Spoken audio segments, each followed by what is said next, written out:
The regional airport was packed. A routine flight turned claustrophobic. A man in a battered leather jacket and heavy boots boarded last, his rough beard drawing uneasy glances. "Hope he's not near me," a woman whispered. The flight attendant frowned at the scuffed helmet clipped to his bag. He sat at 22A, a silent shadow among suits. Suddenly, a violent shudder rocked the cabin. Warning lights strobed red as the plane entered a terminal dive. The intercom crackled with a voice stripped of professional calm. The captain's plea chilled every heart. "Is there a combat pilot on board?" Marcus Kane was 45 years old, a man whose presence was defined by the silence he kept. To the world, he was just a mechanic who spent his days covered in oil and his weekends riding a vintage motorcycle across the desolate highways of the Midwest. He was a single father, raising his 11-year-old son, Leo, in a small house filled with books and mechanical parts. Leo was his heart. The only reason Marcus kept moving after his wife, Sarah, was lost during a high-stakes medical evacuation mission in a conflict zone years ago. Sarah had been a flight nurse, a hero who died saving others, and her loss had turned Marcus into a ghost. He lived a quiet, isolated life, avoiding the spotlight and the memories of his former self. The leather jacket he wore wasn't for fashion. It was armor. It covered the old scars on his shoulders and back, physical reminders of a life he had left behind in the smoke of a cockpit. His hands were thick and calloused, but the scars on his knuckles weren't from slipping wrenches in a garage. They were the marks of a man who had operated complex machinery under the most brutal conditions imaginable. This flight was meant to be a simple journey to attend a memorial service for his wife, a trip he dreaded because it forced him to face the very sky that had taken her. He hated flying as a passenger. He hated the lack of control. But for Leo, he had boarded the plane, choosing the cheapest seat in the back to avoid being noticed. From the moment he stepped onto the aircraft, Marcus felt the weight of judgment. The business-class passengers looked at his boots with disdain. A group of younger travelers in the middle rows laughed quietly when they saw him struggling to fit his helmet into the overhead bin. He ignored them all. He had learned long ago that people see only the surface, and his surface was designed to be unapproachable. He sat in 22A, closed his eyes, and tried to focus on his breathing. He didn't pray when the clouds turned black and the wind began to howl against the fuselage. He didn't grip the armrests in fear when the first wave of turbulence hit. Instead, he tilted his head, listening to the vibration of the floorboards beneath his feet. As the plane climbed through 10,000 feet, the vibration changed. It wasn't the chaotic shaking of wind. It was a rhythmic, mechanical shudder that originated deep within the tail section. Most passengers didn't notice it yet, distracted by their phones or books, but Marcus felt it in his teeth. He knew that sound. He had heard it over the mountains of Afghanistan when a hydraulic line took a hit from small arms fire. He opened his eyes and looked at the overhead monitors. The cabin air pressure was stable, but the engine temperature indicators on the seatback screens showed a microscopic fluctuation. It was a deviation so small that the flight crew might not even see it on their primary displays for another few minutes. Marcus remained still, but his mind began to race. He started calculating airspeeds, descent rates, and the structural integrity of the composite wings. He wasn't just a biker anymore. The mechanic was receding, and the commander was emerging. He watched the flight attendants. He saw the way their professional smiles began to falter as they looked toward the cockpit door. They were trained to stay calm, but they couldn't hide the twitch in their eyes. The man sitting next to Marcus, a nervous executive, finally noticed the shaking. "Hey, is this normal?" he asked, his voice high-pitched. Marcus didn't answer with words. He simply looked at the man and gave a short, sharp nod of his head. He knew this wasn't weather. It was a cascading system failure, and it was moving faster than the pilots realized. He could feel the airframe groaning under the strain of an imbalanced load, a ghost in the machine that was about to manifest as a catastrophe. The vibration intensified, moving from a shudder to a bone-rattling groan. The aircraft groaned as if the very metal was being twisted by giant, invisible hands. A sharp, metallic ping echoed from the left side of the fuselage, a sound that cut through the roar of the engines like a gunshot. Marcus snapped his eyes toward the window, but all he could see was the gray abyss of the storm. He knew that sound. It was a mounting bracket snapping in the secondary control assembly. The plane began to yaw, the nose hunting for a center it couldn't find. The autopilot was fighting a losing battle against a mechanical reality it wasn't programmed to understand. Panic began to ripple through the cabin like an electric current. A woman 3 rows ahead screamed as the plane suddenly dropped several hundred feet, causing oxygen masks to dangle from the ceiling like yellow ghosts. The flight attendants were pinned in their seats by the G-forces, their voices barely audible over the screaming of the wind. Marcus watched the pressure gauges on the cabin wall. He saw the needle flicker. The warning lights were now a blinding red, strobing against the panic-stricken faces of the passengers. In the cockpit, the pilots were likely wrestling with a heavy yoke and a flight computer that was feeding them contradictory data. The smell of burning insulation began to permeate the air, a scent that Marcus recognized instantly as electrical death. Marcus felt the gravity of the situation pulling at his gut. He knew that if the horizontal stabilizer locked up, the plane would enter a terminal dive that no amount of pilot skill could pull out of. He unbuckled his seatbelt, the click of the metal buckle sounding unnaturally loud in the chaos. The executive next to him grabbed his arm, his face pale as death. "What are you doing? Sit down! We're going to die!" Marcus gently but firmly pried the man's hand away. He stood up, bracing his boots against the tilting floor. A flight attendant yelled from her jump seat, her face a mask of terror. "Sir, sit down immediately. We are in an emergency." Marcus ignored her, his eyes fixed on the front of the plane. He wasn't being defiant, he was being clinical. He noticed a small trail of smoke beginning to drift from the air conditioning vents. That meant a fire in the electrical bay, likely caused by the hydraulic fluid spray hitting the wiring. If that fire reached the main bus, they would lose all flight controls within seconds. He took a step forward, his leather jacket creaking. He had a choice: stay in his seat and wait for the end, or reveal the secret he had kept for a decade. He thought of Leo. He thought of the promise he made to his son that he would always come home. He thought of the memorial he was supposed to attend, and the woman who had died doing exactly what he was about to do.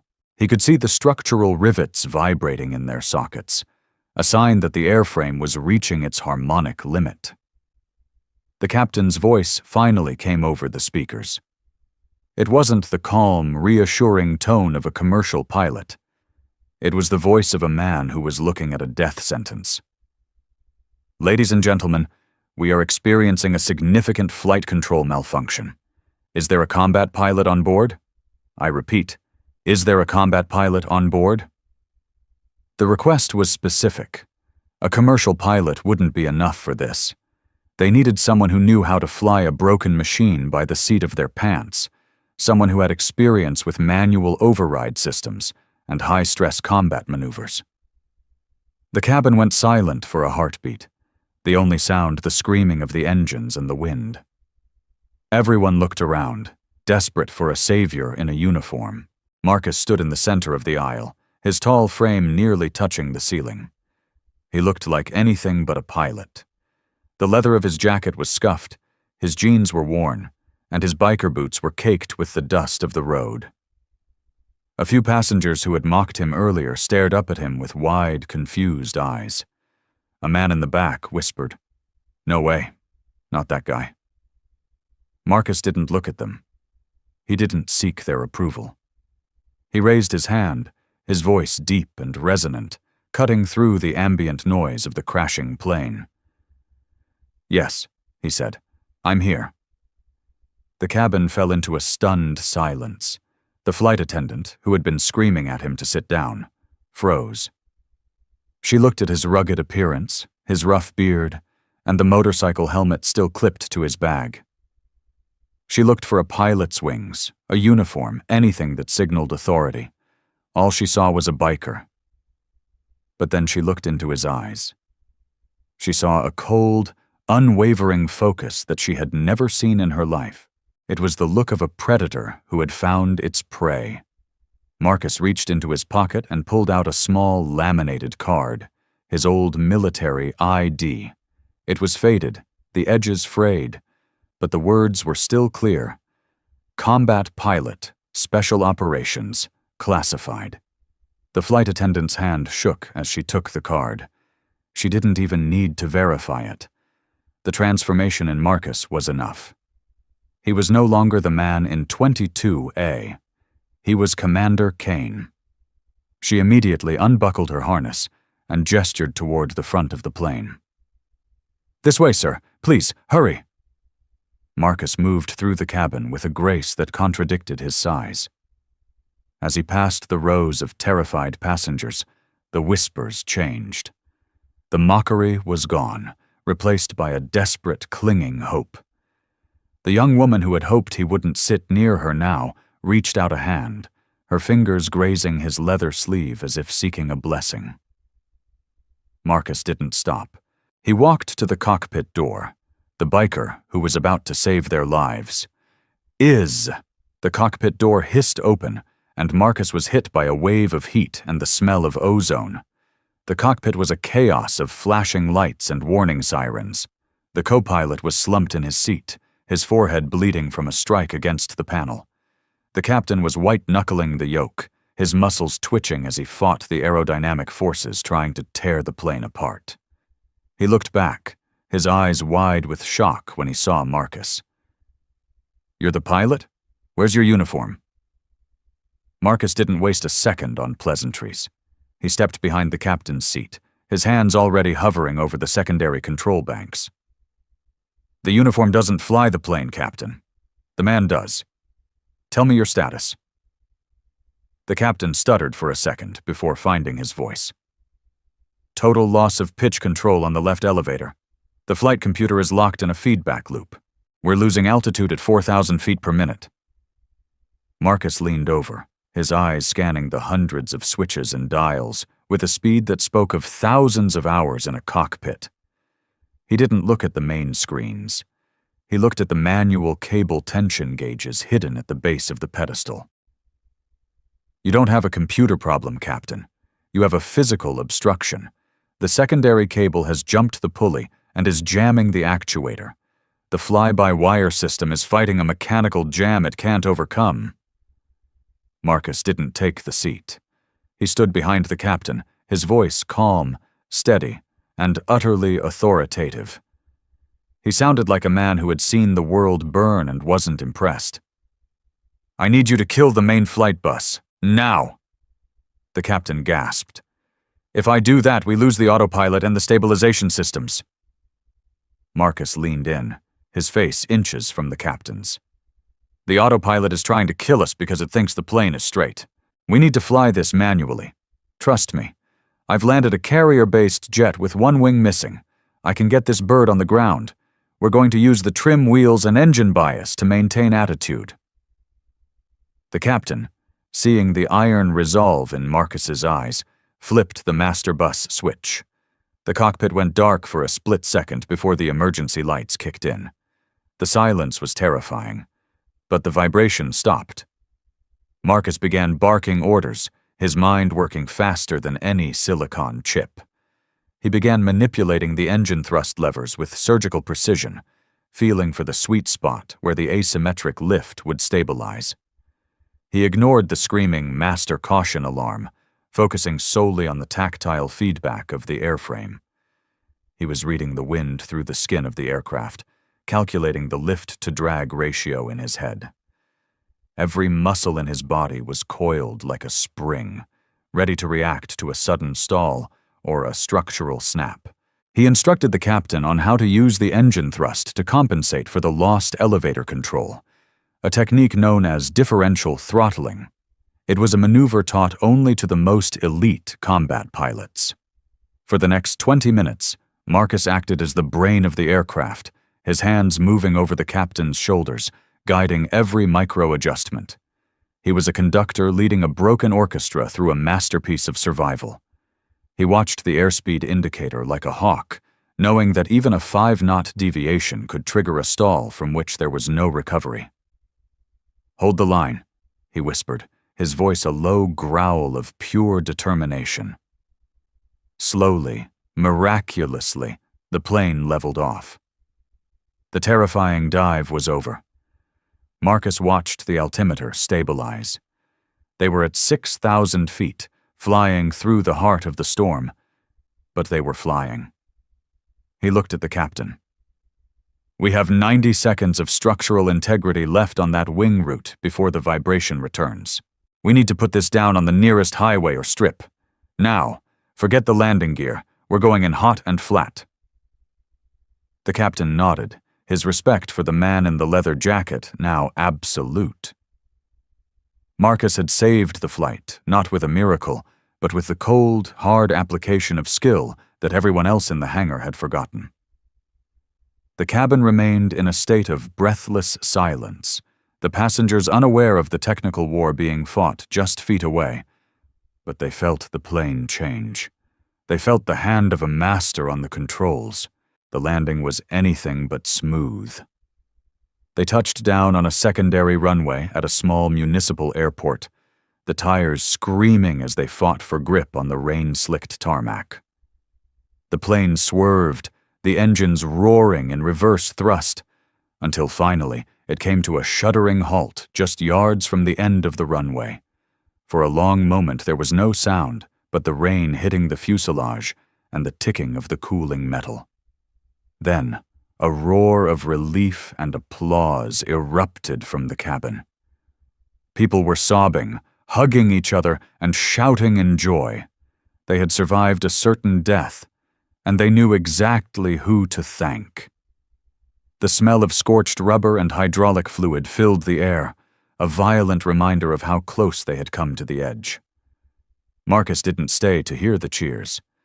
As the emergency slides began to deploy and the fire trucks arrived with their sirens wailing, he stepped back from the cockpit. He looked at the captain, who was trembling with a mixture of adrenaline and awe.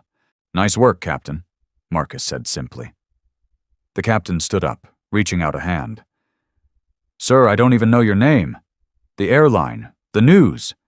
They're going to want to talk to you. You're a hero."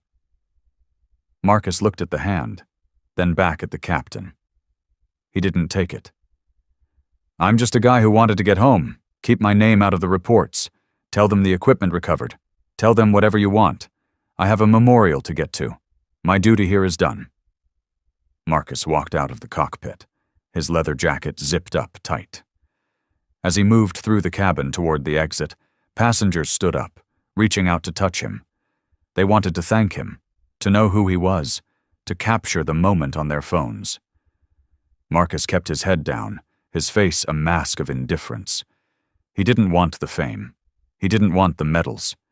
He had spent his life in the shadows, and he wasn't about to step into the light now. One man, the executive who had been sitting next to him, blocked the aisle. "Please," the man said, his eyes wet with tears.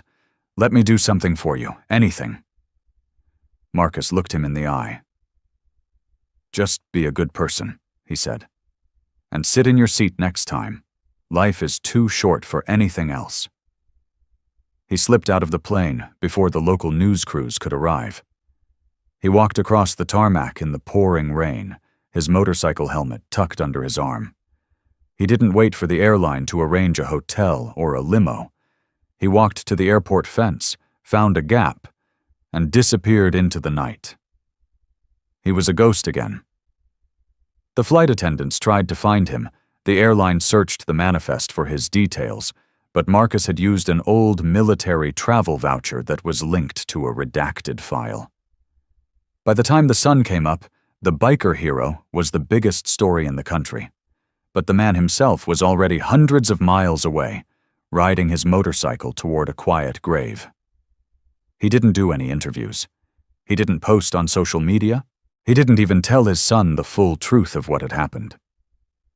He arrived at the memorial service for his wife just as it was beginning. He stood in the back, the rain still dripping from his leather jacket. He looked at the photo of Sarah, her smile bright and eternal. He felt a sense of peace he hadn't known in years. He had honored her memory by doing what she had done, putting himself in the line of fire for strangers. He had proven to himself that the pilot wasn't dead. He was just waiting for a reason to fly. He realized that the sky wasn't his enemy, but a mirror of his own restless soul. Marcus returned home in the early hours of the following Tuesday. The small house was quiet, the only sound the ticking of the clock in the hallway. He walked into the living room and saw Leo asleep on the sofa, a book about aeronautics draped across his chest. Marcus stood there for a long time, just watching his son breathe. He felt the weight of the last few days finally begin to lift. He draped a warm blanket over the boy, tucked the book away, and sat in his old armchair. Leo stirred, his eyes fluttering open. "Dad, you're back? Did you fly again?" he asked sleepily. Marcus smiled, a genuine soft expression that reached his eyes. "Just a little, Leo. Just enough to get home? Let's get some sleep." In the weeks that followed, the story of the biker pilot became a legend in the aviation industry. The airline, unable to find Marcus, launched a massive internal investigation into the flight control failure.